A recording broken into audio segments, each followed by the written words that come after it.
Romanos capítulo 12. Hoje nós vamos olhar os versículos 14, 15 e 16. E eu tenho percebido alguns irmãos preocupados, porque as últimas duas mensagens eu fiz um versículo só, né? Então agora nós estamos progredindo mais, né? Vamos olhar 3 hoje. Mas eu quero despreocupá-los. Se não der tempo de terminar Romanos, é porque Jesus voltou, ou porque eu estou na glória com ele. E aí alguém vai continuar, pode ter certeza. Pode ficar tranquilo. Então, antes de fazermos a leitura, quero só situar os irmãos. Os versículos 14 ao 16 aqui nos traz mais um bloco de instruções na Escritura Sagrada, que vai nos direcionar em como agir como cristãos, como pessoas que foram impactadas pelo Evangelho, que estão sendo transformados pela fé que receberam e que professaram, pelo Jesus que creram. Se vocês lembrarem, o contexto das instruções é a partir do capítulo 12, é o versículo 1 e 2 desse capítulo, que diz pra gente assim: rogo-vos, pois, irmãos, pelas misericórdias de Deus, que apresenteis o vosso corpo por sacrifício vivo, santo e agradável a Deus, que é o vosso culto racional.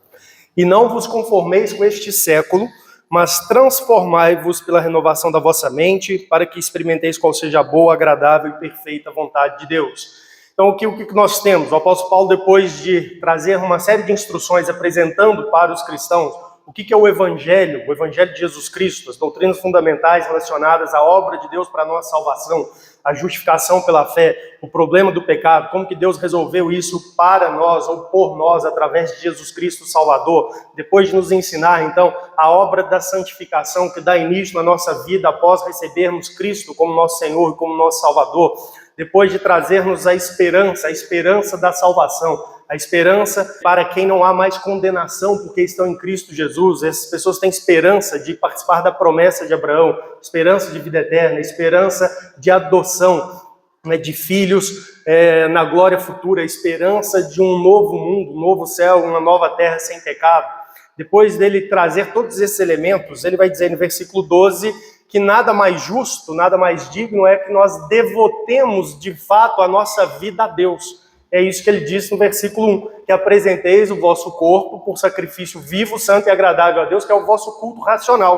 Ou seja, isso é o lógico, é o óbvio. Depois de você compreender que Deus fez tudo isso por você, um pecador, alguém indigno, então, o que é justo você fazer agora, o que é digno, ele não merece menos do que você devotar toda a sua vida a ele como um sacrifício vivo. E aí ele vai nos dizer, no versículo 2, que isto envolverá uma transformação da nossa mente, ou seja, a conversão, o conhecer esse evangelho, ele tem que operar em nós de uma maneira tão poderosa que produza uma transformação profunda na nossa mente e no nosso viver. E essa transformação vem, então, pelo entendimento da palavra de Deus, pelo crescimento constante e contínuo da palavra de Deus, e assim nós vamos experimentando a boa, perfeita e agradável vontade de Deus. E então, a partir do versículo 3, ele começa a dar-nos instruções sobre como que deve ser esse novo viver do cristão.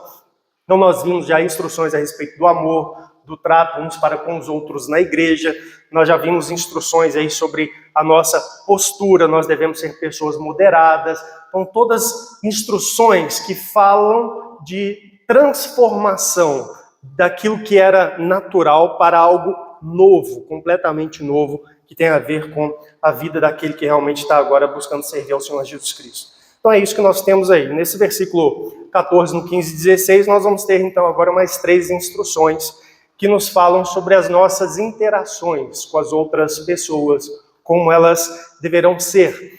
Essas interações estão ligadas a situações que envolvem perseguições, que envolvem questões emocionais, as emoções, e também outras realidades que envolvem o nosso convívio comum uns com os outros. É isso que a gente tem aí no texto. Então acompanhe comigo a leitura. Romanos 12, versículo 14 diz assim: abençoai os que vos perseguem, abençoai e não amaldiçoeis.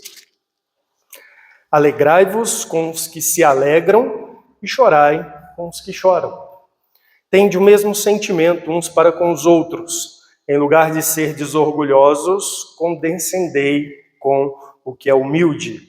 Não sejais sábios aos vossos próprios olhos. Então aqui, mais uma vez, nós temos essas orientações simples, diretas, que nos informam sobre como deve ser o nosso agir como crentes em Jesus Cristo. É isso que Paulo está aqui nos orientando. Então observe, Paulo, como que eu devo agir sendo crente em Jesus Cristo? Que tipo de transformação o Evangelho deve produzir na minha vida? E ele vai dizer aí, abençoai os que vos perseguem. Abençoai e não amaldiçoeis. Ele vai dizer, alegrai-vos com os que se alegram, chorai com os que choram. Segundo a instrução que ele está dando. E a terceira é, tende o mesmo sentimento uns para com os outros. Em lugar de seres orgulhosos, condescendei com quem é humilde. Não sejais sábios aos vossos próprios olhos. 3 instruções simples que nos trazem aí como que deve ser o agir do cristão. Agora eu quero trazer um pouco mais sobre o que realmente o apóstolo Paulo está aqui pensando quando ele dá-nos essas instruções simples aqui. Ele vai, na verdade, nos ensinar aqui, irmãos, através dessas palavras, que nós, que fomos alcançados pelo Evangelho, nós devemos ser graciosos. Exercer graça, ter uma conduta que manifesta graça e favor pelas pessoas, inclusive aqueles que são hostis a nós, é o nosso dever como cristãos. Nós devemos ser graciosos. Ele vai nos ensinar aqui que nós também devemos ser empáticos, que a gente precisa de fato desenvolver uma empatia com os nossos irmãos e irmãs em Cristo Jesus. Não pode existir em nós uma conduta de indiferença, do tipo, não, eu sou de Jesus, mas eu tenho minha própria vida e o que compete à realidade dos outros, que são crentes em Jesus Cristo, isso não me afeta. Eu sigo o meu caminho, se algo acontece comigo de errado, aí eu peço ajuda, peço orientação, peço oração, mas eu não me envolvo de fato com as situações relacionadas aos outros. E não é assim que o cristão deve viver. E ele vai nos ensinar aqui também no versículo de número 16, que nós devemos ser humildes.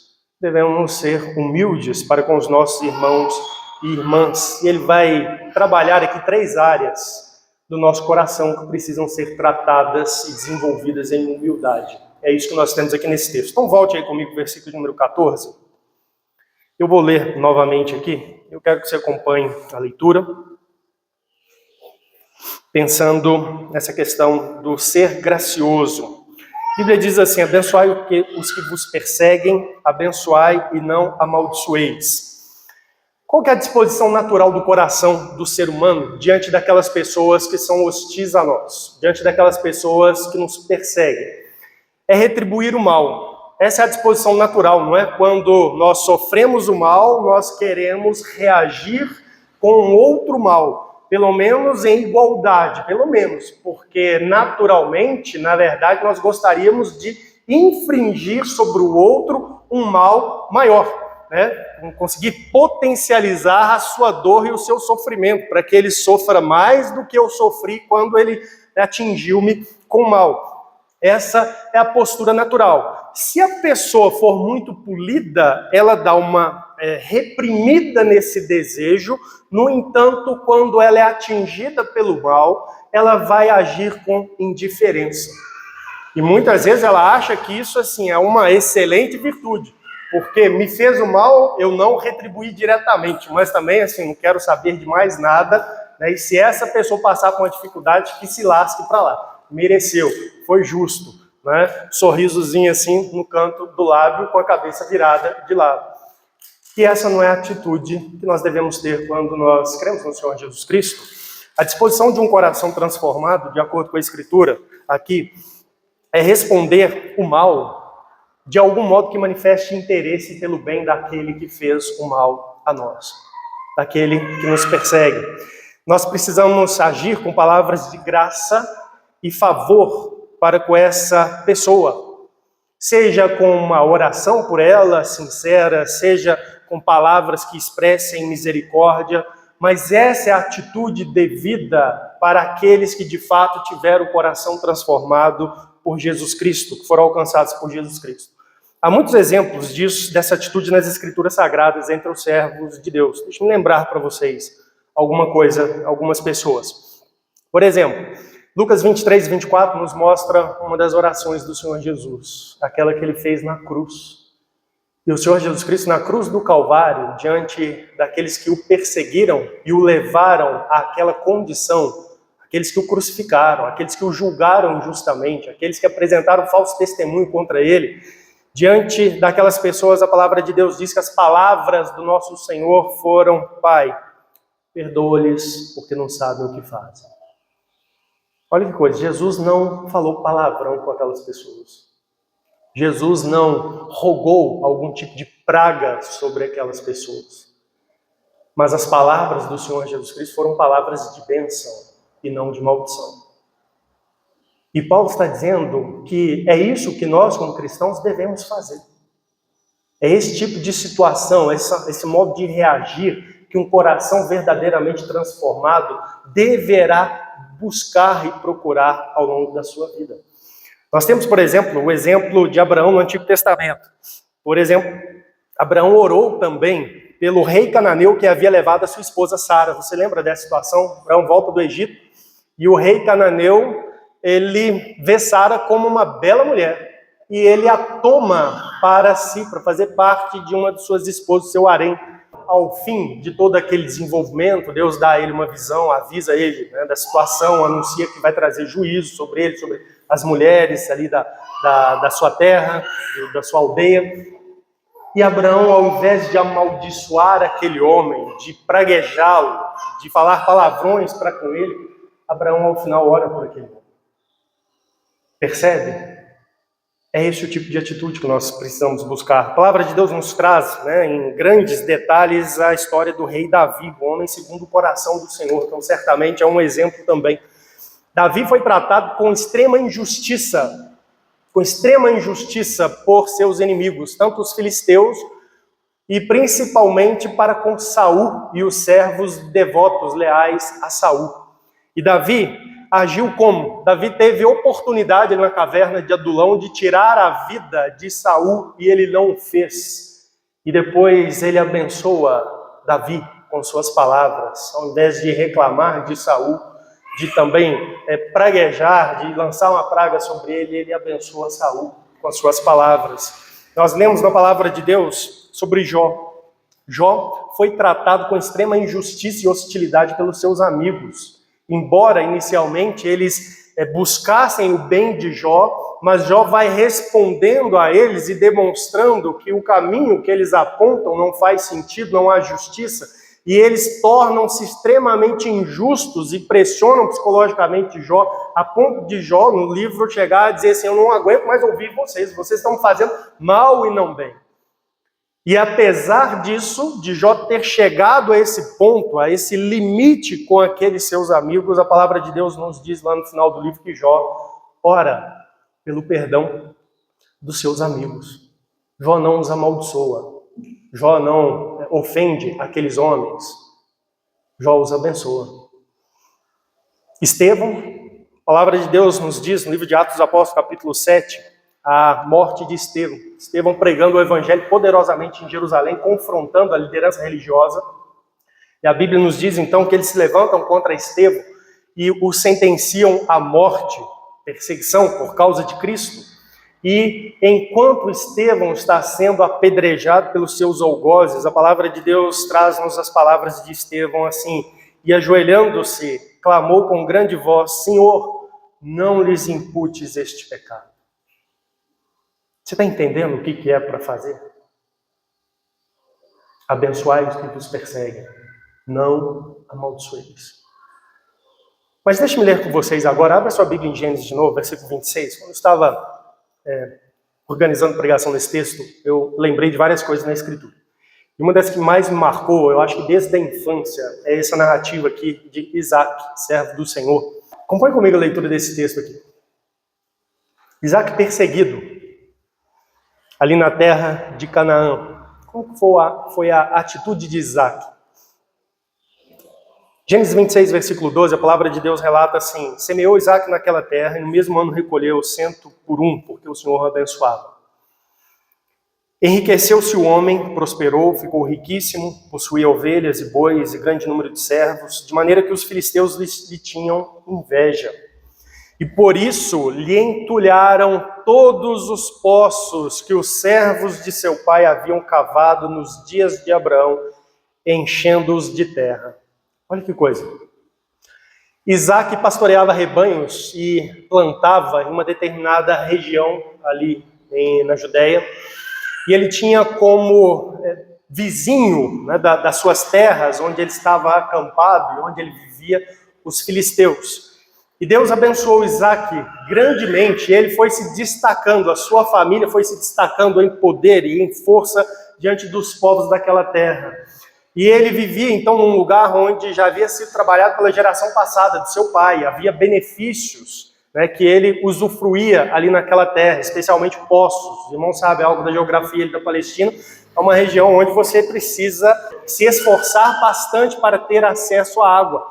E os servos de Abraão haviam, ao longo da vida, naquela região, cavado diversos poços com sucesso, porque é uma região onde também você cava poços e, na maioria das vezes, você não consegue encontrar nada. E eles haviam, abençoados por Deus, cavados poços com sucesso, encontrado água, e essa era uma das razões pelas quais Isaac prosperava, tanto no rebanho quanto na agricultura. Ele tinha água à disposição ali em suas terras, e então vieram os filisteus e entulharam aqueles poços. Entulharam aqueles poços. E o relato da Escritura diz assim, versículo de número 16, disse Abimeleque a Isaac: aparta-te de nós, porque já és muito mais poderoso do que nós. Então Isaac saiu dali e se acampou no vale de Gerar, onde habitou. Isaac não comprou briga com aquele homem, ele afasta-se daquele homem, daquele povo vizinho. E o texto continua trazendo-nos relato assim, versículo 18. E tornou Isaac a abrir os poços que se cavaram nos dias de Abraão seu pai, porque os filisteus os haviam entulhado depois da morte de Abraão. E lhes deu os mesmos nomes que já seu pai lhes havia posto. Cavaram os servos de Isaac no vale e acharam um poço de água nascente. Mas os pastores de Gerar contenderam com os pastores de Isaac, dizendo: essa água é nossa. Por isso chamou o poço de Ezeque, porque contenderam com ele. Então cavaram outro poço, e também por causa desse contenderam, por isso recebeu o nome de Sitna. Partindo dali, cavou ainda outro poço, e como por esse não contenderam, chamou-lhe Reobote, e disse: porque agora nos deu lugar o Senhor, e prosperaremos na terra. Dali subiu a Berseba. Na mesma noite lhe apareceu o Senhor e disse: eu sou o Deus de Abraão, teu pai. Não temas, porque eu sou contigo, abençoar-te-ei e multiplicarei a tua descendência por amor de Abraão, meu servo. E Isaac vive isso por algum tempo na sua vida. Aonde ele vai e aonde ele cava poços, as pessoas vêm e tomam agora. Onde ele estava, entulharam os poços. Ele muda de terra, ele cava novos poços e as pessoas vêm, os pastores de outras nações vizinhas tomam esses poços. E Isaac não entra em guerra e confusão por nenhuma dessas coisas, por nenhum desses poços. Ele também não dirige uma palavra contra essas pessoas. Ao contrário, ele segue adiante, apesar de tudo aquilo. E é interessante que a palavra de Deus diz que, em meio a essas circunstâncias na sua vida, Deus aparece a ele e repete a promessa, ou seja, Deus claramente manifestando o seu favor e a sua aprovação pela conduta de Isaac, pela firmeza de Isaac em confiar na direção de Deus. Olha que coisa, Isaac estava vislumbrando, era Deus agindo por meio daquelas coisas. O texto diz que quando ele consegue cavar um novo poço, e esse poço não lhe é tomado, requisitado, ele entende, olha, a providência de Deus nos trouxe para aqui. Ele quis que nós chegássemos a esse lugar e então aqui habitássemos. Então ele não age com nenhuma revolta, uma rebelião por toda aquela perseguição, mas é alguém que está crente e confiante que o seu Deus está conduzindo sua vida em todas as coisas. Mas o texto é mais impressionante do que isso, do que essa fé e confiança de Isaac em Deus na sua providência, mas é a atitude de Isaac para com aquelas pessoas. Olha o versículo de número 24, versículo de número 25. Então levantou ali um altar e, tendo invocado o nome do Senhor, armou a sua tenda, ou seja, ele se estabeleceu neste lugar, nessa terra, e os servos de Isaac abriram ali um poço. De Gerar foram ter com ele Abimeleque, seu amigo Alzate, e ficou comandante do seu exército. Disse-lhes Isaac: Porque viestes a mim, pois me odiais e me expulsais do vosso meio. Isaac tinha plena consciência do que estava acontecendo. Vocês estão me perseguindo, vocês não gostam de mim, vocês me temem e vocês estão procurando meu mal. Então por que agora vocês vieram a mim? Estou distante de vocês. Como que Isaac age com seus perseguidores aqui? O texto continua dizendo assim: eles responderam, 28, vimos claramente que o Senhor é contigo. Jura que não nos farás mal, como também não te havemos tocado, e como te fizemos somente o bem, te deixamos ir em paz. Tu és agora o abençoado do Senhor. Então Isaac lhes deu um banquete, e comeram e beberam. Levantando-se de madrugada, juraram de parte a parte, Isaac os despediu, e eles se foram em paz. Nesse mesmo dia vieram os servos de Isaac, lhe dando a notícia do povo, do poço que tinham cavado, e disseram: achamos água. Ao poço chamou-lhe Seba, por isso Berseba é o nome daquela cidade até o dia de hoje. Então aqueles homens buscam Isaac e Isaac os recebe. Isaac os recebe em banquete. Olha que coisa, você sabe, na cultura bíblica, e na nossa cultura ainda hoje, você senta-se à mesa com alguém com quem você está disposto a ter algum envolvimento, alguma afinidade. Né? Você não chama para participar do café da manhã da sua casa uma pessoa que você nem conhece, né? Ou com quem você não está disposto a ter algum contato. Isaac recebe aquelas pessoas, olha que atitude diferente. Ele abençoa aquelas pessoas com alimento, um banquete, e ele entra em acordo com eles, embora eles não estão sendo muito honestos, aqui é o de certo, não fizeram mal nenhum. Eles fizeram. Eles não quiseram dizer que nós não fizemos guerra direto com você. Mas eles fizeram mal a Isaac. No entanto, apesar disso, Isaac os abençoa, jura manter determinado posicionamento em termos de diplomacia dos dois povos ali, das famílias, e os despede em paz, sob a bênção dele. É isso que a palavra de Deus está dizendo, que nós cristãos devemos fazer, irmãos. Abençoai os que vos perseguem, não amaldiçoe-os. É isso. Então a gente tem exemplos na Escritura para compreender o que é exatamente a instrução que nós devemos cumprir. Agora, quero trazer mais duas coisas aqui ainda associadas a esse versículo. Às vezes as pessoas leem um texto desse e elas vão além do que o texto realmente diz. Tá? A gente tem que tomar cuidado com isso. Tá? Às vezes, inclusive, nós procuramos acomodar nossos sentimentos ou nossas teologias nas Escrituras, ao invés de deixar as Escrituras nos ensinar. E fazendo, então, uma teologia a partir das Escrituras. Então, deixa eu fazer uma pergunta para você. Nós temos o poder de lançar praga? Quando a palavra de Deus diz assim, abençoai, não amaldiçoeis, é porque nós teríamos algum tipo de poder nas nossas palavras de lançar uma praga sobre os outros? E a Bíblia está dizendo, não faz isso. Né? Todos vocês são feiticeiros poderosíssimos. Né? Suas palavras têm impacto tremendo, mas não usem as suas palavras para o mal dos outros. É isso que a palavra de Deus está aqui dizendo, porque algumas pessoas têm dito isso, ensinado isso em meios evangélicos, nos arraiais evangélicos, que a nossa palavra tem poder, nós podemos amaldiçoar, nós podemos também abençoar, e se nós fizermos isso, de fato vai acontecer. Ou é apenas uma questão aqui de estrutura psicológica, que a Bíblia está nos ensinando, e às vezes a religião falsamente tem sido abordada por essa perspectiva também, que nós devemos buscar ter sempre um pensamento positivo para dar certo, para as coisas boas virem. Se você ficar amaldiçoando pessoas, você vai estar concentrado em coisas ruins, aí as coisas boas não vai vir sobre você, vai vir coisas ruins. Então nós precisamos abençoar ao invés de amaldiçoar, para que psicologicamente nós construamos um ambiente mental positivo, para que coisas boas venham para nós. É isso que tem a ver aqui o texto de modo nenhum. De modo nenhum, irmãos. Nós não temos poder nas palavras, nós não estamos também sendo ensinados aqui a ter uma atitude psicológica positiva para alcançar benefícios pessoais posteriormente, para atrair coisas boas para nós mesmos. A Bíblia não ensina isso, eu já tenho insistido aos irmãos, que a Bíblia fala da vida cristã é que nós entregamos, é o que nós oferecemos, não é o que nós alcançamos para nós mesmos. E a maioria das pessoas, quando estão buscando a vida cristã, elas estão buscando por interesse próprio, por egoísmo. O que o Evangelho pode me dar? O que a instrução hoje, a pregação na igreja pode me ensinar para que eu saia de lá e tenha uma realidade melhor para comigo, na minha vida? E o texto não está nos ensinando aqui a agir de um modo que nós consigamos atrair coisas boas para nós mesmos. Não, muitas vezes abençoar os que nos perseguem vai trazer sobre nós dura pena, prejuízos. Isaac sofreu prejuízos depois foi abençoado de novo pelo Senhor. Muitas vezes não é que agindo dessa maneira, coisas boas virão a nós imediatamente, especialmente na realidade material aqui, tanto da saúde física, saúde mental, prosperidade. Não. O que a palavra de Deus está aqui nos ensinando aqui é, de fato, a vigiarmos a nossa fala, a maneira como que nós falamos. Nós devemos falar o bem para as pessoas, no sentido de interceder por elas e legitimamente desejar o bem delas. É nesse sentido que nós abençoamos pessoas.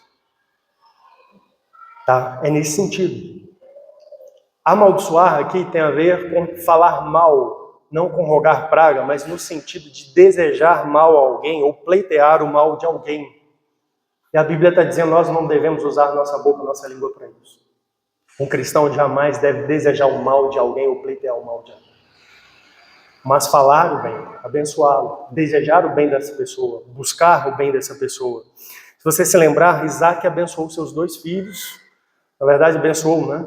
O seu filho Jacó, falou palavras que vislumbraram bem para ele, tanto material quanto espiritual, principalmente espiritual. Então, não pense que quando a palavra de Deus fala, né, não só nesse texto, mas em outros, ela está nos ensinando que a gente tem poder de rogar praga por alguém. Não é isso. A Bíblia nos ensina é falar o bem, é ser gracioso, é buscar o bem das pessoas. Ao contrário de buscar o mal, desejar o mal. Agora, entra aqui também, irmãos, o cuidado com a nossa boca. Quando a Bíblia diz assim, não amaldiçoeis, a gente precisa tomar cuidado com a nossa boca também no sentido de exprimir por meio de palavrões. Isso é uma coisa que não combina com a verdadeira vida cristã. O palavrão, em qualquer cultura, ele está relacionado com uma ofensa, com um desejo pelo mal de alguém. Ou isso, uma expressão, né, cruel, maligna, infame de uma pessoa. E quando a Bíblia diz não amaldiçoeis, ela está nos proibindo esse tipo de interação. A gente precisa lembrar disso. É o tipo de atitude que a Escritura não promove. A verdadeira vida piedosa, ela vai na contramão disso. É falar o bem e não amaldiçoar. É abençoar. Abra sua Bíblia aí comigo em Efésios capítulo 4. Deixa eu mostrar para vocês aqui palavras mais claras do apóstolo Paulo. Paulo instruindo sobre o uso do cristão referente ao falar. Ele vai dizer assim, Efésios 4, 28. Aquele que furtava, não furte mais, antes trabalhe, fazendo com as próprias mãos o que é bom, para que tenha com que acudir ao necessitado. Então, ele está trazendo instruções que demonstram essa mudança, essa transformação que tem que acontecer na conduta das pessoas. Então, se uma pessoa era um ladrão, converteu-se a Cristo, essa conduta tem que ser mudada na vida dele. Se ele furtava, ele não furta mais. Agora ele vai trabalhar, vai dedicar-se ao trabalho, e através do seu trabalho ele vai sustentar a sua vida, a sua família e também abençoar outras pessoas, ajudar outras pessoas. Tem que ter essa mudança. Vida cristã envolve mudança, transformação da nossa mente para que a gente conheça o que é bom, o que é agradável ao Senhor. Aí ele entra no versículo 29, diz assim, não saia da vossa boca nenhuma palavra torpe, e sim unicamente a que for boa para edificação, conforme a necessidade, e assim transmita graça aos que ouvem. Uma palavra torpe envolve aqui você lançar palavras, né, estruturas, frases ou nomes que são palavrões. E Paulo vai dizer assim, ao contrário desse tipo de coisa, unicamente, o que deve sair da nossa boca, unicamente é aquilo que for bom para edificação. Ou seja, nós devemos medir nossas palavras. Isso é uma das coisas, poucas coisas, do pouco contato que eu tive com meu avô Francisco, que eu guardo ele, vou falar isso muito pra gente. Fala coisas que edificam. Se não edifica, não fala. Fica calado, meu filho. E Paulo diz isso unicamente se for para edificação, conforme a necessidade. Também não sai falando ao vento, não. Tenha moderação, conforme a necessidade. Se vai produzir edificação, aí sim você fala, se manifesta, dirige sua palavra ao outro e transmita graça aos que ouvem. Olha aí o padrão. Quando uma pessoa ela recebe um palavrão, ela recebe graça, está transmitindo graça para essa pessoa. De modo algum. Então, quando a palavra de Deus diz assim, abençoai os que vos perseguem, não amaldiçoeis, ela está nos dizendo também que nós não devemos lançar ofensas e palavras de baixo calão, mesmo que nós estejamos diante de pessoas que estão nos ofendendo, nos perseguindo. Essa nunca foi, nunca será a reação do verdadeiro cristão diante de perseguição. Entende? Essa é a instrução que nós temos aqui. Deixa-me ler um outro texto para vocês sobre o desafio bíblico de cuidar da língua, de controlar a nossa língua. Tiago capítulo 3. Veja o que Tiago, irmão do Senhor, ensinou aqui. Versículo de número 2. Porque todos tropeçamos em muitas coisas. Se alguém não tropeça no falar, é perfeito varão, capaz de refrear também todo o corpo. Tiago diz aqui que esse é o grande desafio do cristão. Se nós somos capazes de controlar bem, perfeitamente a nossa língua, a nossa fala, então o resto, assim, a gente tira de letra. Todos os demais desafios da fé cristã são mais fáceis do que esse. Mais difícil é a língua. Ele continua dizendo aí, ora, se pomos freio na boca dos cavalos para nos obedecerem, também lhes dirigimos o corpo inteiro. Observar igualmente os navios que, sendo tão grandes e batidos de rijos ventos, por pequeníssimo leme, são dirigidos por onde queira o impulso do timoneiro. Assim também a língua. A língua é um negócio pequeno no nosso corpo, é um órgão pequeno. No entanto, é de grande desafio domar. E ele tem um poder de inclinar a nossa vida em direções, assim, completamente distintas. Assim como o leme muda um grande barco, a língua, ela também fala muito da direção onde nós estamos indo na nossa vida cristã. No nosso serviço e dedicação a Cristo. Ele continua dizendo, pequeno órgão se gaba de grandes coisas, vede como uma fagulha põe em brasas tão grande selva. Olha o perigo, você precisa controlar isso aí, assim como a gente doma o cavalo e a direção que o cavalo vai, põe um freio na boca, você precisa de algum modo buscar controlar a sua língua, sua fala, porque ela tem poder de pôr fogo no mundo inteiro, ou seja, de causar grandes males, grandes danos. E tem de fato, a maioria dos conflitos que existem entre as pessoas são conflitos que surgem na troca de palavras, nas ofensas, nas falas mal colocadas, no amaldiçoar ao invés de abençoar. Tá? Maioria. Versículo 6. Ora, a língua é fogo imundo de iniquidade, a língua está situada entre os membros de nosso corpo e contamina o corpo inteiro, e não só põe em chamas toda a carreira da existência humana, como também é posta ela mesma em chamas pelo inferno. Opa! Se não tiver um controle adequado disso, aqueles que têm uma língua descontrolada, eles vão ter uma experiência no inferno, a perdição. Isso não é coisa de salvo, não. Tá? A língua vai sofrer no inferno também. Isso não é coisa de salvo, não. O salvo, ele busca controlar esse órgão do seu corpo, adequar sua fala. Versículo de número 14, 13 e 14. Quem entre vós é sábio e inteligente, mostre mansidão de sabedoria, mediante condigno proceder às suas obras. Se pelo contrário tendes em vosso coração inveja amargurada e sentimento faccioso, nem vos glorieis disso, nem mintais contra a verdade. Esta não é sabedoria que desce lá do alto, antes é terrena, animal e demoníaca, pois onde há inveja e sentimento faccioso, aí há confusão e toda espécie de coisas ruins. Você observou aqui? Paulo fala, né, de mostrar em sabedoria, mansidão de sabedoria e com condigno proceder, ou seja, tem que ter uma mudança. Tiago fala que o crente ele é diferente. E ele vai agir em mansidão de sabedoria, ele não vai reagir, falar bruscamente, ele vai ser alguém contido, ele vai pensar aquilo que ele vai falar, aquilo que ele vai responder, ele vai aí alertar para o coração que é tomado de inveja amargurada e sentimento faccioso, que muitas vezes é a base para palavras que nós falamos, para modos de falar onde expressamos o mal para com os outros. E ele diz, isso não é uma coisa que vem de Deus, não, isso é uma coisa do diabo. Isso não é a sabedoria que desce dos céus, não, isso é uma sabedoria terrena, ligada ao homem ainda em pecado, corrompido. A sabedoria de Deus, ela é diferente. Versículo 17, ele diz, a sabedoria, porém, lá do alto é primeiramente pura, depois pacífica, indulgente, tratável, plena de misericórdia e de bons frutos, imparcial, sem fingimento. Orem em paz que se semeie o fruto da justiça para os que promovem a paz. Ele liga a sua instrução aqui sobre a língua a promover a paz. E ele diz que a sabedoria do alto, ela tem a ver com aquilo que é puro, pacífico. Lembra de Isaac?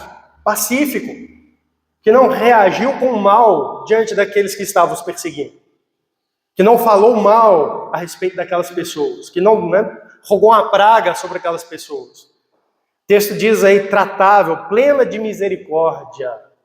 Essa é a essência da instrução que Paulo está nos trazendo. Abençoai os que vos perseguem. Isso é exercer misericórdia. É ser pleno de misericórdia. Eu estou numa situação que estou sendo perseguido, ainda assim eu sou misericordioso e falo o bem sobre essa pessoa.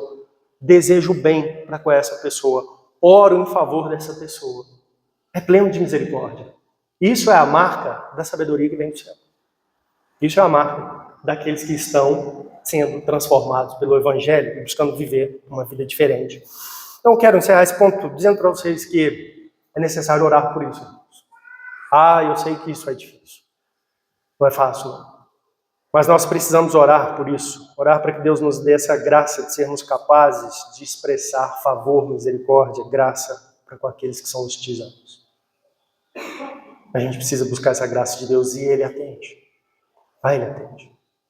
Não pensa que Isaac era naturalmente um sujeito inclinado a ser bom para com os outros. Isso foi a graça de Deus que trabalhou na vida dele. Pense nisso. Mas vamos adiante. Volte em Romanos 12, versículo 15. Diz assim, alegrai-vos com os que se alegram, chorai com os que choram. Aqui a instrução é que nós devemos ser empáticos com os nossos irmãos e irmãs. Empatia aqui, irmãos, é a capacidade de você se identificar com uma pessoa e de alguma medida você procurar compartilhar ou participar das emoções. Aqui ele está falando de emoções, ele fala de alegria e tristeza.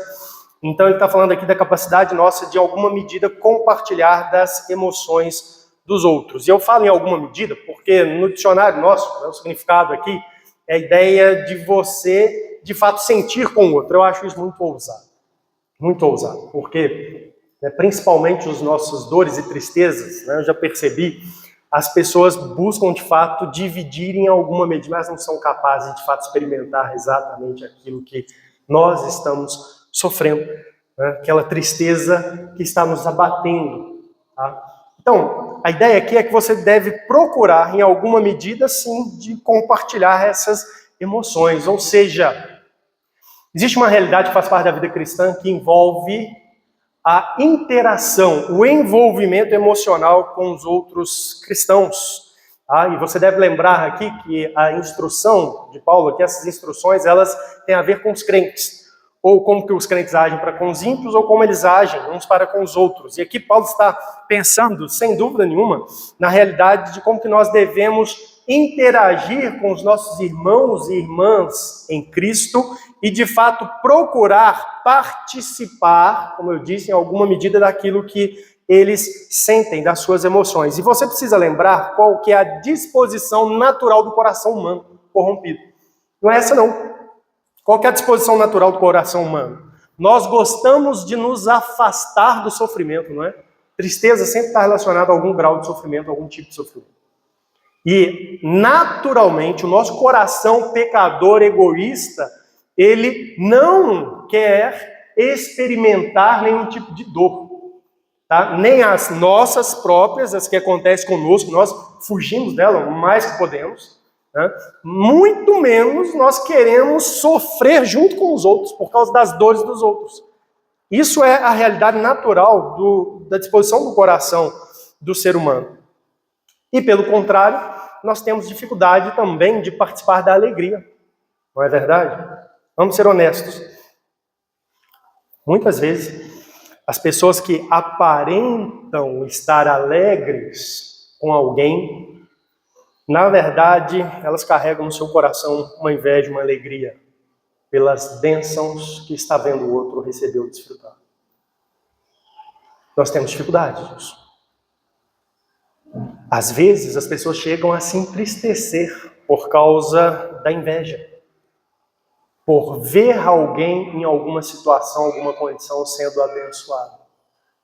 Isso é o extremo da corrupção. Às vezes as pessoas chegam a entristecer, mesmo que exista no seu rosto um sorriso amigável. Mas lá no fundo, ela gostaria de roubar aquela alegria, ao invés de estar buscando participar daquela alegria do outro. Ela gostaria que aquela bênção, que aquela graça, que aquela condição fosse dela e apenas dela. Portanto, a disposição do coração transformado pelo Evangelho, ela tem que ser outra.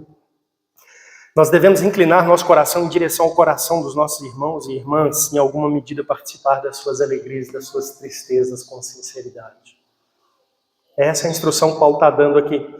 Abra sua Bíblia em 1 Coríntios capítulo 12. Deixa eu mostrar para vocês aqui o conceito. Esse conceito está muito atrelado à realidade que nós somos um corpo em Cristo. E que um corpo precisa sentir junto. Se a gente não é capaz de sentir junto, algo precisa ser melhorado.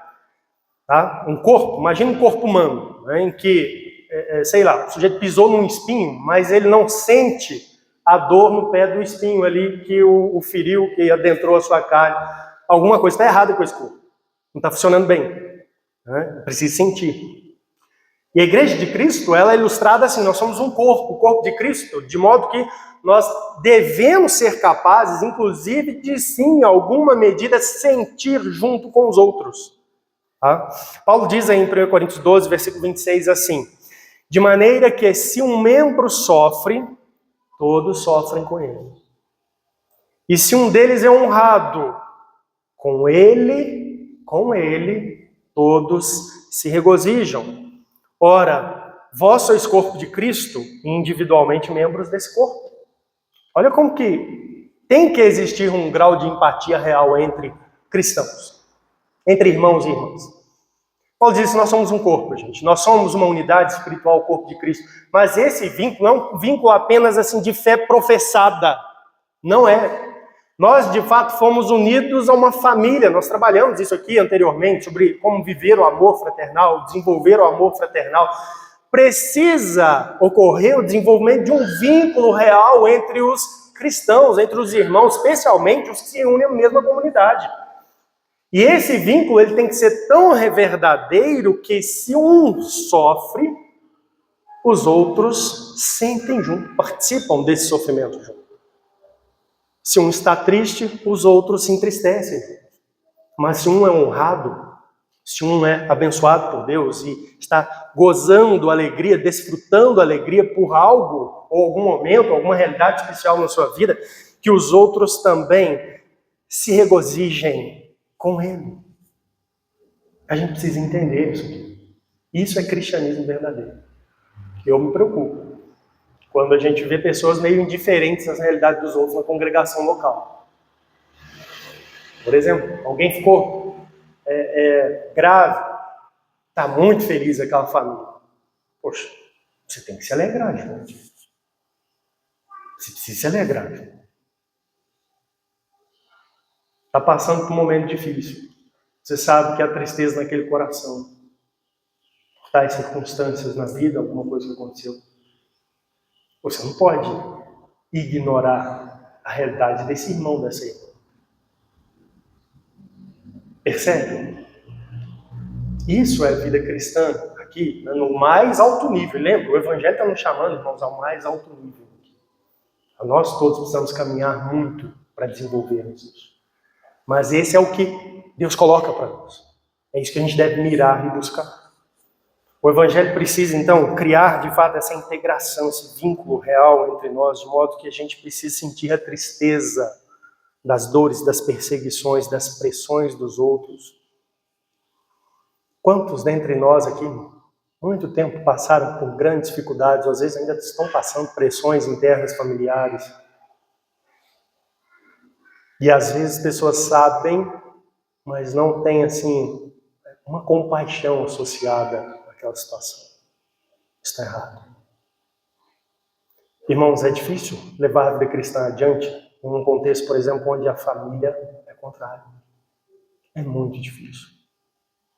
É difícil levar a vida cristã adiante em um contexto onde o lar é dividido. O casal professa fé em Cristo, outra parte não, ou às vezes professa, mas uma fé que é completamente corrompida ao que a Escritura Sagrada diz, de modo que não dá para andar junto. É difícil.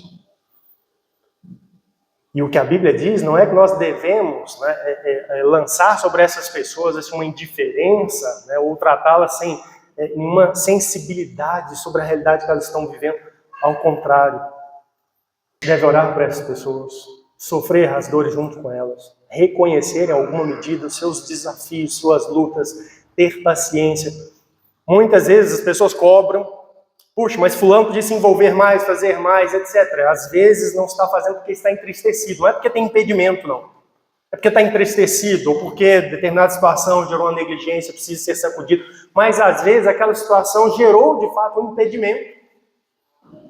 E você precisa ter um coração que perceba essa dificuldade, que sinta essa dor, essa tristeza, que coloque-se ao lado, que ore para aquela pessoa, que sempre que possa, coraje aquela pessoa. Isso é a vida cristã verdadeira.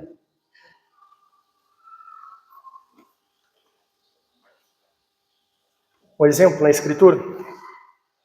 Os amigos de Jó erraram com Jó ao insistirem no caminho errado. Mas uma coisa muito bonita, logo no início do livro, a Escritura Sagrada nos diz que quando eles ouviram do que tinha acontecido com o seu amigo, logo eles se dispuseram a pegar estrada, eram pessoas que moravam em aldeias diferentes, lugares diferentes, viajaram, foram encontrar Jó, e quando encontraram Jó, está no capítulo 2, versículo 11 e 13, a Bíblia diz que eles ficaram abismados com o que eles viram, eles não estavam esperando uma situação assim tão terrível, tão calamitosa sobre uma única pessoa, e isso fez com que eles chorassem junto com Jó, por um tempo. Esse tipo de empatia, de vínculo, isso precisa existir entre crentes na igreja. Deixa-me dar um exemplo positivo de alegria. Abre sua Bíblia no Evangelho de João. Vou ler rapidamente aqui por causa do tempo. Empatia do nosso Senhor Jesus Cristo e de sua mãe Maria. A palavra de Deus nos narra assim, João 2. 3 dias depois houve um casamento em Caná da Galileia. Achando-se ali a mãe de Jesus, Jesus também foi convidado com seus discípulos para o casamento. Tendo acabado o vinho, a mãe de Jesus lhes disse, eles não têm mais vinho. Mas Jesus lhe disse, mulher, que tenho eu contigo? Ainda não é chegada a minha hora. Então, ela falou aos serventes, fazei tudo o que ele vos disser. Estavam ali 6 talhas de pedra que os judeus usavam para as purificações, e cada uma levava 2 ou 3 metretas. Jesus lhes disse, enchei de água as talhas. E eles as encheram totalmente. Então lhes determinou, tirai agora e levai ao mestre-sala. Eles o fizeram. Tendo o mestre-sala provado a água transformada em vinho, não sabendo de onde viera, se bem que o sabiam os serventes que haviam tirado a água, chamou o noivo e lhe disse, todos costumam pôr primeiro o bom vinho, e quando já beberam fartamente, servem o inferior. Tu, porém, guardaste o bom vinho até agora. Com este, deu Jesus princípio a seus sinais em Caná da Galileia, manifestou sua glória, e os seus discípulos creram nele. Muito curioso, o primeiro milagre do Senhor Jesus Cristo ocorreu numa festa de casamento. E a Bíblia diz que Jesus foi convidado junto com Maria. E Jesus poderia ter esbanjado aquele convite, né? Assim, uma festa de casamento. Muitos não gostam, não sei se Jesus gostava de casamento ou não. Né? Muitos não gostam dessas coisas, da festa, de todo aquele tempo dedicado a isso e tal. Mas eu quero que você veja que, independente aqui do que está por trás, o fato é que Jesus compareceu ali. Ele e Maria, sua mãe, e participaram da alegria. Porque um casamento é sempre uma ocasião de alegria para os noivos e para a família dos noivos. E eles participaram da alegria. E a gente precisa compreender isso aqui e ver essa atitude do Senhor Jesus Cristo de se envolvendo com realidades que envolvem a alegria e as emoções de pessoas. E participando disso, e a participação de Jesus, ela foi assim, muito enfática. O seu envolvimento, a sua empatia foi enorme, porque naquela ocasião surge um problema. Imagina uma festa onde acabam-se as coisas que são oferecidas na festa. Surge ali um problema, e a Bíblia nos diz que tanto Maria quanto o Senhor Jesus Cristo, eles foram empáticos e se associaram àquela realidade, falaram assim, gente, precisa de dar uma solução a isso. E Jesus opera um milagre, transforma a água em vinho, dando uma solução àquilo e mostrando a sua empatia. E é importante isso. Eu tenho acompanhado algumas pessoas que vão casar, né, desde pequeno, em casa, minhas irmãs casando. Especialmente as moças falam muito do casamento, sobre o casamento, é uma realização de um sonho. Né? E a gente precisa aprender. Eu tenho aprendido algumas coisas na Bíblia com o passar do tempo. Uma delas é essa, é se alegrar com as pessoas, mesmo que aquilo não seja algo que te traga muito prazer. Você percebe que há uma alegria e é devido, é digno você participar disso. Você compartilhar isso com as pessoas. E, irmãos, na igreja é a mesma coisa. Deus abençoa nossos irmãos e irmãs, com a família crescendo, com um casamento bom, assim, promissor, a luz da palavra de Deus surgindo. Situações na própria realidade da vida material, né, a pessoa promovida de emprego, tem uma condição melhor, né, constrói sua casa. E a gente precisa aprender a se alegrar com a alegria dos outros. Ser capaz disso. Se alegrar com a alegria de ver as outras pessoas se alegrando no Evangelho. É uma coisa tão bonita que a gente tem percebido, esses lugares que a gente tem apoiado, aí, as pessoas conhecendo a palavra de Deus, ansiando a palavra de Deus, alegres em entender a palavra de Deus. A gente precisa compartilhar dessa alegria. Às vezes, coisas que nós já aprendemos há muito tempo, mas você vê a beleza disso, né? A pessoa descobrindo uma verdade nova, essencial, profunda nas Escrituras, o tanto que aquilo está fazendo bem à alma dela, o quanto que aquilo está fortalecendo ela, né? Animando ela no seu serviço a Cristo. E a gente precisa ser capaz de participar da alegria disso com os outros. Isso é o chamado à vida cristã aqui.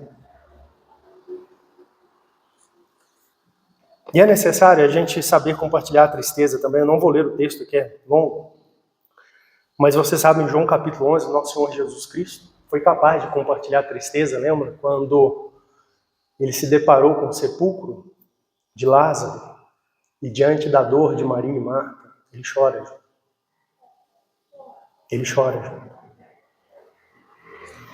A palavra de Deus nos fala em Hebreus da igreja que estava sendo capaz de se associar às dores dos que estavam sendo perseguidos.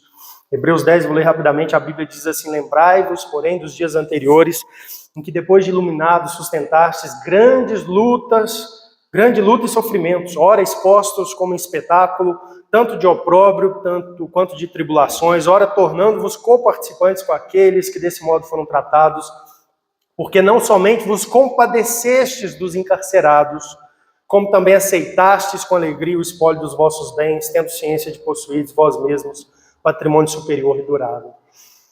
Os crentes judeus, hebreus, ali nos primeiros tempos do testemunho da sua fé, eles foram severamente perseguidos, especialmente ali na Judéia, em Jerusalém, pelo Sinédrio. E eles se compadeceram e compartilharam das dores daqueles que estavam sofrendo diretamente perseguição. Eles estavam vivendo ao máximo possível essa graça aqui que a palavra de Deus nos chama a ter. Compartilhar, a ser empático com as dores dos outros, com a tristeza dos outros. Agora você precisa orar por isso também. Como eu disse, isso aqui, cumprido, como Paulo diz na instrução direta, isso é o top da vida cristã. Mas é uma luta fazer isso. É uma luta nós nos desconectarmos do nosso eu, dos nossos interesses e começar a observar o interesse do outro, a situação do outro, o bem do outro, ou o mal, a tristeza que o outro está passando. Então nós precisamos orar para que Deus nos conceda a capacidade de nos envolver com os nossos irmãos nas suas alegrias, nas suas tristezas. Olha comigo aí rapidamente o versículo 16 agora. Outra atitude que nós aprendemos aqui é sermos humildes com os nossos irmãos e irmãs em Cristo. Ele diz assim: tende o mesmo sentimento uns para com os outros. Em lugar de ser desorgulhosos, condescendei com o que é humilde. Não sejais sábios aos vossos próprios olhos. De novo, qual que é a disposição natural do coração de uma pessoa? Coração corrompido, pecador, que não foi transformado pelo Evangelho ainda. É buscar ser melhor que os outros. É buscar estar melhor que os outros, tanto em posses, em resultados, em fama, em celebração, em honraria. Eu vejo isso claramente, por exemplo, na escola, trabalho, impressionante, as crianças pequenas ali, e elas ficam disputando, né, e desejam, não, eu vou ter uma conta no TikTok com mais seguidores do que a fulana aqui da escola. Vou fazer um vídeo, vou gravar um vídeo, o vídeo dela tem 21 mil visualizações, mas o meu vai dar mais aqui. Nós temos essa tendência, nós somos inclinados naturalmente a sermos mais que os outros.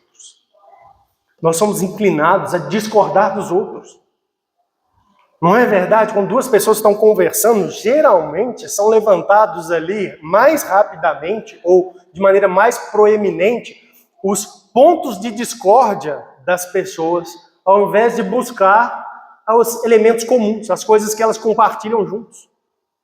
Porque nós temos esse negócio de ressaltar as diferenças e tentar nos colocar de uma maneira superior, acima, melhor. Isso é a condição natural do coração humano. Mas um coração que foi inclinado pelo Evangelho, a disposição dele deve ser a de buscar a humildade em tudo. Buscar moderação em tudo. Buscar uma capacidade de tratar os irmãos em condição diferente ou mais simples, mais baixa, de igual para igual. Sermos humildes em tudo. E aqui a gente tem 3 instruções relacionadas, então, a essa atitude humilde. Ele diz aí, tende o mesmo sentimento de uns para com os outros. Não está aqui dizendo que a gente precisa buscar uma uniformidade em tudo. Não é isso. Ter o mesmo sentimento, não é que todo mundo tem que pensar igual todas as coisas. Mas é a realidade que nós devemos ter uma disposição de cooperação, de unidade, de uma atitude humilde para a unidade com todas as pessoas. Isso envolve lutar contra os sentimentos, os anseios que o nosso coração carrega de superioridade, de estarmos melhor do que os outros. Lutarmos com aquela atitude que muitas vezes envolve uma indisposição de servir ao outro. Envolve isso. Ele diz aí também, em lugar de ser desorgulhosos, condescendei com o que é humilde. O humilde aqui está falando de pessoas, tá? Uma tradução da Bíblia, eu estava conferindo, a revista corrigida vai falar aqui de coisas. Buscar coisas menores, coisas humildes. Mas não, o contexto aqui ele está falando do relacionamento, do trato com pessoas. Então, a ideia de humilde aqui tem a ver com uma pessoa que está numa condição aparentemente abaixo da sua, tá? Socialmente, financeiramente, ou de desenvolvimento de sabedoria, de conhecimento, e ele está aqui trazendo então essa orientação. Olha, você precisa de humildade também quanto a essas coisas. Você na igreja vai conviver com pessoas que estarão em um ponto de desenvolvimento de suas vidas diferentes da sua. Seja intelectual, seja material, seja de idade. E você precisa estar disposto a ir em direção a essa pessoa, condescender com ela, ou seja, você precisa ter uma disposição de descer, se igualar, de se associar com essas pessoas. É importante isso aqui. E isso é uma realidade que o cristianismo trouxe para o mundo. A igreja cristã, ela reuniu gente de tudo quanto é tipo diferente. Isso foi uma grande revolução na história da humanidade. Até hoje, fora do ambiente cristão, geralmente as pessoas se associam pelas suas afinidades, o grau que elas estão na sociedade, etc. Mesmo tipo de profissão que tem. E o cristianismo fez com que Deus salvasse pessoas dos tipos mais diferentes na sociedade e colocasse eles dentro da igreja em pé de igualdade. E o desafio nosso é então nos relacionarmos como iguais, apesar de todas essas diferenças que são reais. E Paulo está dizendo, não seja orgulhoso, mas seja condescendente com os humildes, ou seja, se abaixe para ser igual àquele que é diferente de você, para que você possa caminhar junto com ele.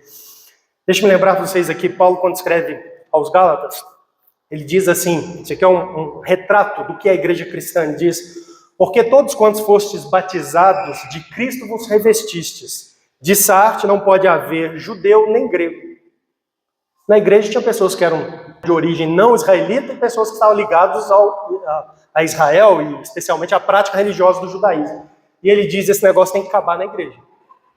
Existe gentios, gregos, e existe judeus, sim, mas não pode haver nenhum outro, não pode ter esses grupos distintos.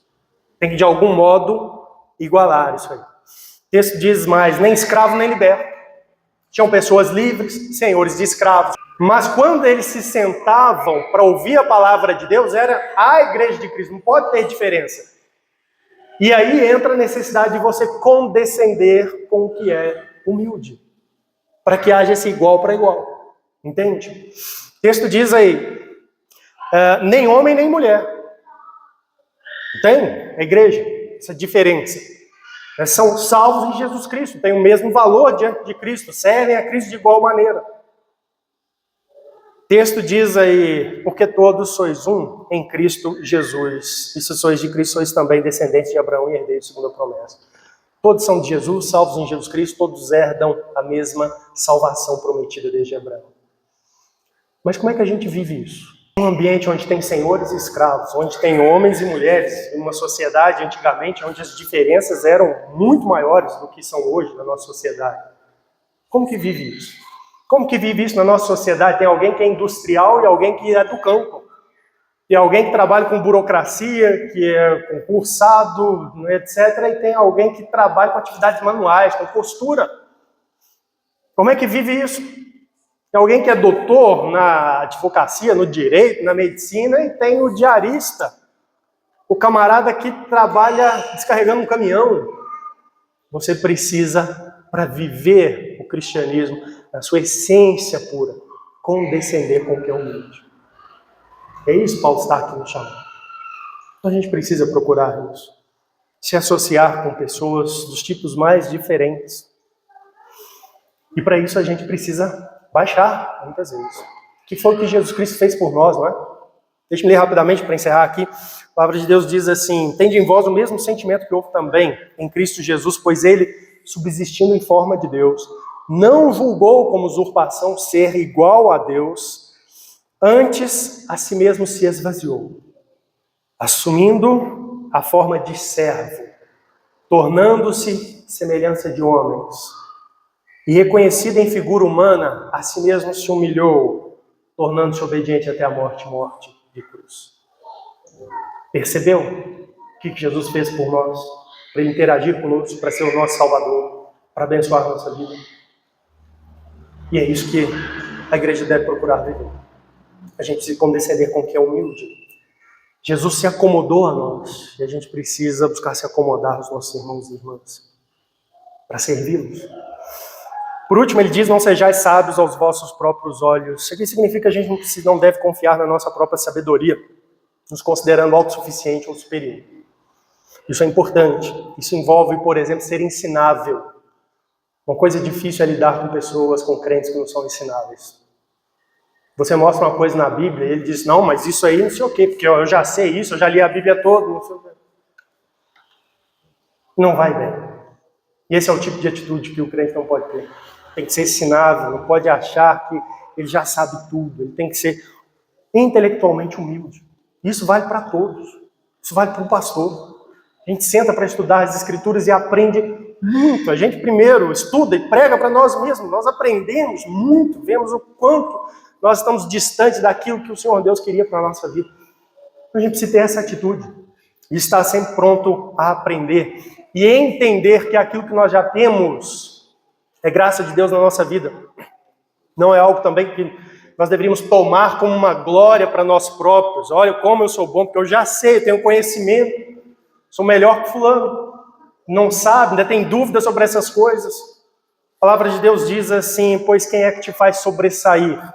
E que tens tu que não tenhas recebido? E se o recebeste, por que te vanglorias como se não tivera recebido? A palavra de Deus diz, olha, isso é graça na nossa vida. É graça. Você recebeu algo, você tem algo que você recebeu, meu filho. Deus foi gracioso para você. Então não cabe superioridade. Você já sabe mais do que alguém, você já desenvolveu na sua fé mais do que outras pessoas, tem um conhecimento maior que outras pessoas, pois bem, dê graças a Deus por isso. Não seja sábio aos seus próprios olhos. Lembra que isso é graça de Deus na sua vida, que Ele tem dispensado talvez ao longo de alguns anos. E seja paciente. Seja paciente com os débeis na fé, com aqueles que estão atrás no entendimento das verdades da fé cristã, das doutrinas cristãs, aqueles que estão atrás em termos de compreensão da conduta, dos hábitos que são legítimos para um cristão. Tenha paciência, olhe com amor e seja humilde. Fala assim, essa pessoa vai crescer também. A graça de Deus, pela instrução, pelo ensino, pelo compartilhar conjunto, andar junto com o povo de Deus, vai crescer também. A gente precisa entender isso. Então, seja gracioso com aqueles que perseguem. Deus foi gracioso conosco. Seja gracioso com aqueles que perseguem. Abençoa. Amaldiçoa, não. Abençoa. Seja empático com seus irmãos, com as irmãs. Sinta, em alguma medida pelo menos, as alegrias ou as dores. Compartilhe as tristezas dos outros. Seja corpo de Cristo de fato. Se um membro sofre, todos sofrem. Se um membro é honrado, todos se regozijam com ele.